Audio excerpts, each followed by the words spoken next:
As someone who likes to give their opinions, I totally understand that a lot of the time people ain't going to agree with me. In fact, that's what makes it brilliant. You know, the fact we can disagree and you can comment, you can tell me I'm an idiot and I don't understand what I'm talking about. That's just fantastic. But sometimes things are so transparent that I can't help but feel that whilst we're not really allowed to talk about it, whilst we're not really allowed to say the obvious, because it goes against political correctness and it goes against the message, I believe that so many people must agree with the common sentiment that surely it's not outrageous to put it out there. I'm talking in this instance about a Comedy Central game show hosted by Rosie Jones. Now, for those of you who, dare I say, are fortunate enough not to know who Rosie Jones is, she is a female comedian from the UK who suffers from cerebral palsy, which is a horrible illness. It's basically a degenerative illness which affects your motor skills and affects ultimately your voice and your ability to express yourself. Now, whilst I will not be sitting here and criticising Rosie Jones's ability to write comedic material, I don't think it is unreasonable to criticise someone's ability to present such material, to deliver it. One of the best known first rules of comedy is it's all in the delivery and it's all in the timing. And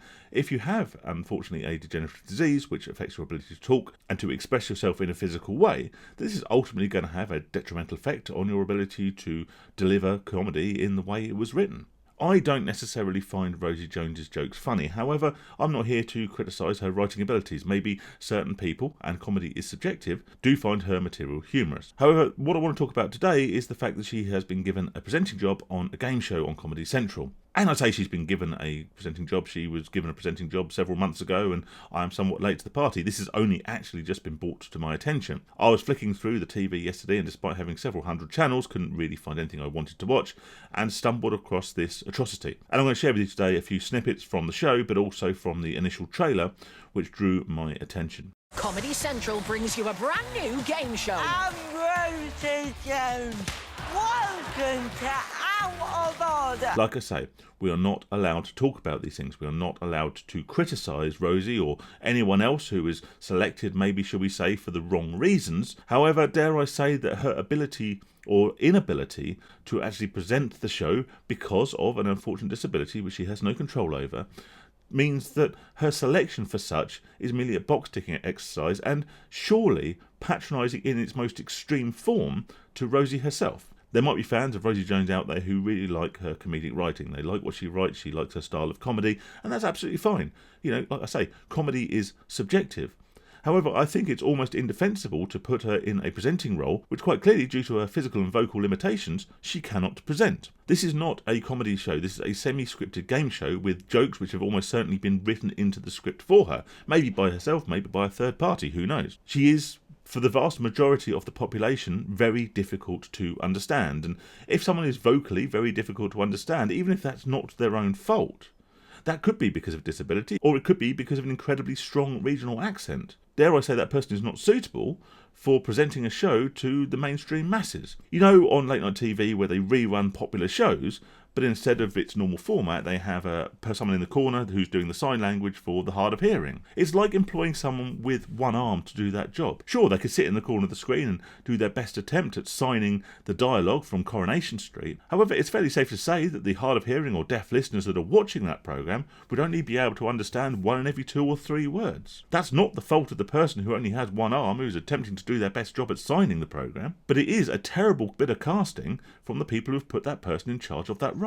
And that is exactly what's happened here with Rosie Jones and this TV programme, which is called Out of Order. Sorry to interrupt the video, only 5% of the people who watch these videos regularly are actually subscribed. If you don't mind just hitting that subscribe button, it's completely free, there's no obligation, you can unsubscribe at any time, and there would be no hard feelings from me. There's also a link in the description below if you fancy buying me a pint. It says buy me a coffee, but a pint's much better, isn't it? Particularly on a warm day like today. Anyway, back to the video. This isn't a personal criticism of Rosie, and dare I say, in some respects, I almost admire her for riding the gravy train of the political correct movement. However, if 50% of your audience are unable to understand clearly what you are saying, then presenting simply isn't the role for you. And also, it becomes even more clear this is nothing more than a box-ticking exercise. What you'll notice when you go through the trailer for this particular show is that she only actually appears very infrequently in the trailer.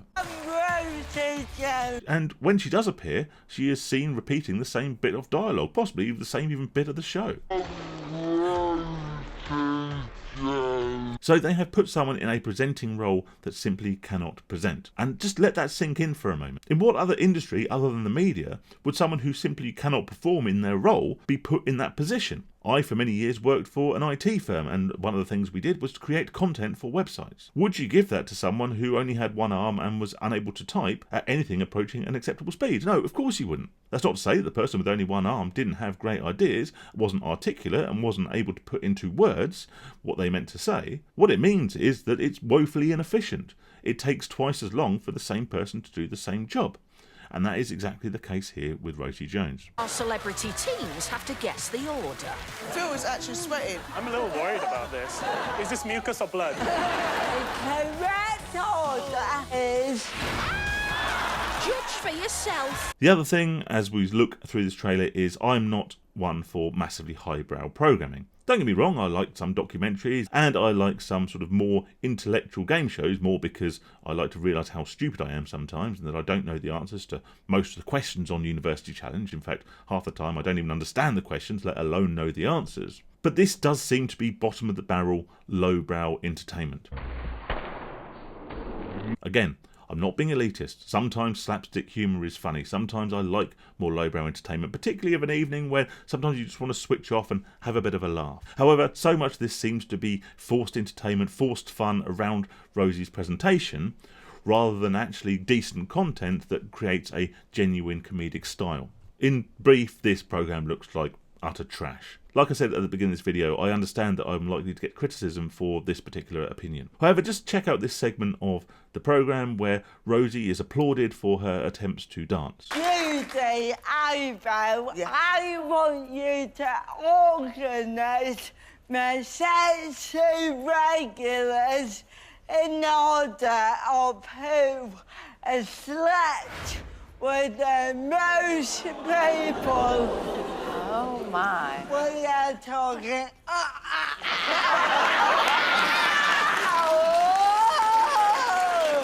Bingo! Bingo!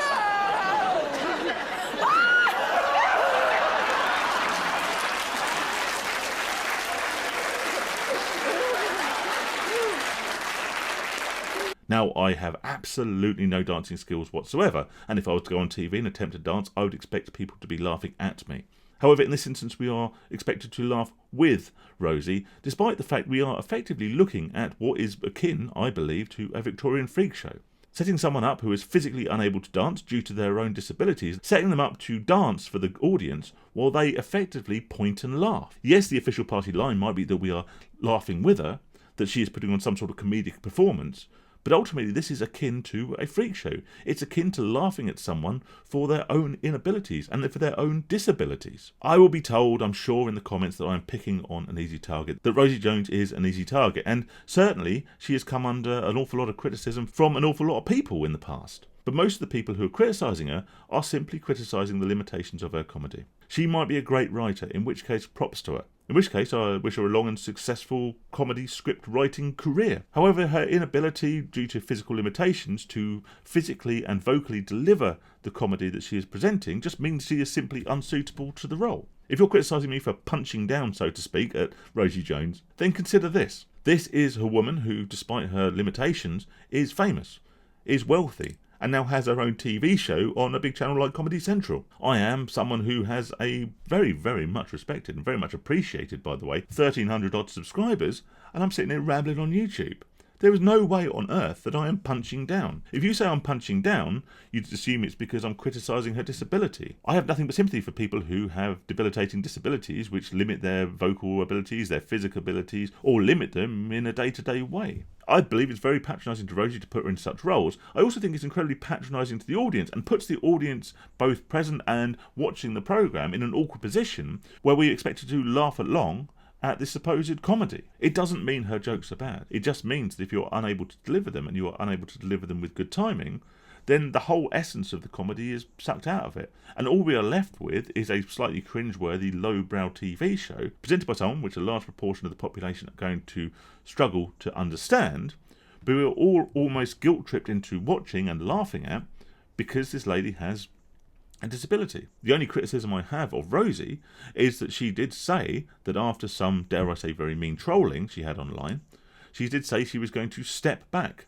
from showbiz. However, despite her limitations and despite probably understanding the reason she is getting these roles, she accepted the presentership role of this particular game show, knowing full well again that it is purely a box-ticking exercise. Like I say, if she stuck to writing comedy, and although I don't find her jokes funny, I understand it's subjective, then I wish her all the best. However, she is in effect, I would say, abusing her position as someone who is disabled, and I haven't mentioned to this point, but she is gay, and dare I say, particularly for certain types of media and on certain channels, that is another box that is well ticked. She is taking advantage of that at the disadvantage of maybe someone who is better suited to the job. Everyone's taste in media, everyone's taste in comedy, everyone's taste in entertainment is different. And yes, I could sit here and criticise this show for its lowbrow take.